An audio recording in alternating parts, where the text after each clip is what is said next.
ನಮಸ್ಕಾರ ರೀ ಎಲ್ಲರಿಗೂ ಆಶಾ ಕಿಚನ್ಗೆ ಸ್ವಾಗತ ಸುಸ್ವಾಗತ. ಇವತ್ತು ನಾನು ಉತ್ತರ ಕರ್ನಾಟಕದ ಸ್ಟೈಲ್ ಒಳಗೆ ಜೋಳದ ನುಚ್ಚು ಹೆಂಗ್ ಮಾಡ್ತಾರ ಅಂತೇಳಿ ನಿಮ್ಗೂ ತೋರಿಸ್ತೇನೆ ನೋಡ್ರಿ. ಹಾಗೆ ಇದು ಬ್ಯಾಸ್ಗಿಗೂ ಭಾಳ ಚಲೋ ನೋಡ್ರಿ, ಹೊಟ್ಟಿಗೂ ತಂಪು ಹಿತಾನು ಕೂಡ. ಇದ್ರ ಜೊತೆ ಮಜ್ಜಿಗೆ ಸಾರು ಮತ್ತೆ ಬೇಳೆ ಸಾರು ಸಖತ್ತಾಗಿರ್ತೈತಿ. ಹಾಗೆ ತುಪ್ಪ ಹಾಕೊಂಡ್ಬಿಟ್ರೆ ಇನ್ನು ಸೂಪರ್ ಆಗಿರ್ತೈತಿ ನೋಡ್ರಿ. ಹಂಗಿದ್ರ ತಡ ಯಾಕ, ಬರ್ರಿ ಹಂಗಾರ ಇದನ್ ಮಾಡಾಕ ಏನೇನ್ ಬೇಕಂತ ಹೇಳಿ ನೋಡೋಣ. ತುಂಬಾ ಈಸಿ ಕೂಡ ಇದು, ಹಾಗೆ ಹೆಲ್ದಿ ಆಗಿರುವಂತ ರೆಸಿಪಿ ಕೂಡ.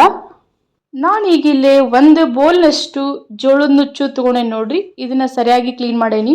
ಈಗ ಇದನ್ನ ಒಂದು ಡಬ್ರಿಗೆ ಹಾಕಿ ಸರಿಯಾಗಿ ತೊಳಿತೀನಿ. ಯಾಕಂದ್ರೆ ಹಿಟ್ಟಿರ್ತೈತಲ್ಲ, ಸೊ ಅದೆಲ್ಲ ಮ್ಯಾಗ್ ಬರ್ತೈತಿ, ಅದಕ್ಕೆ ಸರಿಯಾಗಿ ತೊಳಿತೀನಿ. ಹಾಗೆ ಕೆಲವೊಬ್ರು ಇದನ್ನ ನೈಟ್ ಹಾಗೆ ನೆನೆ ಇಟ್ಟು ಮಾಡ್ತಾರ, ಇನ್ನ ಕೆಲವೊಬ್ರು ಆಗಿಂದಾಗ ಮಾಡ್ತಾರ. ಈಗ ನಾನು ಇದಕ್ಕ ಒಂದು 2-3 ಸ್ಪೂನು ಮೊಸರು ಹಾಕಿ ಕಲಿಸಿ ಹಾಗೆ ಒಂದು 10-15 ನಿಮಿಷ ಹಾಗೆ ಬಿಡ್ತೀನಿ. ಸ್ವಲ್ಪ ಆದ್ರೂ ನೆನಿಬೇಕಲ್ಲ ಅದಕ್ಕೆ. ಹಾಗೆ ಇಲ್ಲಿ ನಾನು ಒಂದು ಡಬ್ರಿ ಒಳಗ ಸ್ವಲ್ಪ ನೀರ್ ಕಾಯಕ್ಕಿಟ್ಟೇನಿ. ಈಗ ಇದು ಕುದಿ ಬರಮಟನು ಹಾಗೆ ಬಿಡ್ಬೇಕು. ಹಾಗೆ ಸ್ವಲ್ಪ ರುಚಿಗೆ ತಕ್ಕಷ್ಟು ಉಪ್ಪು ಹಾಕ್ಬೇಕು. ಓಕೆ, ಈಗ ನೀರು ಕುದಿ ಬಂತು. ನಾನೀಗ ನೆನೆ ಇಟ್ಟಿರುವಂತ ನುಚ್ಚನ್ನ ಹಾಕಿದೆ.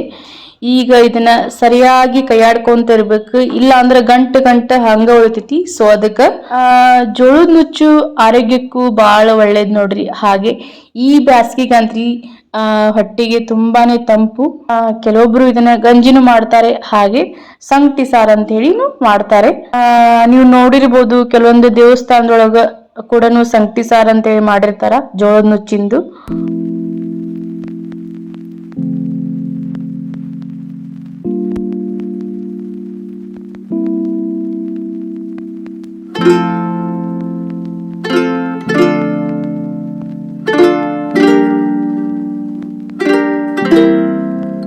ಓಕೆ, ಈಗ ಬಿಸಿ ಬಿಸಿ ಜೋಳದ ನುಚ್ಚು ರೆಡಿ ಆಯ್ತು ನೋಡ್ರಿ.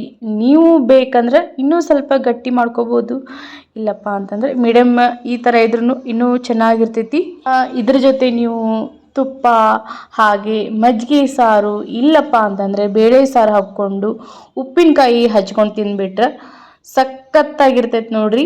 ನಮ್ಮ ಉತ್ತರ ಕರ್ನಾಟಕದೊಳಗಂತ ಇದು ಬಹಳ ಫೇಮಸ್ ನೋಡ್ರಿ. ನೀವು ಮನೆಯೊಳಗ ಇದೇ ರೀತಿ ಒಂದ್ಸರಿ ಟ್ರೈ ಮಾಡಿ ನೋಡಿ, ಸಖತ್ತಾಗಿರ್ತೈತಿ.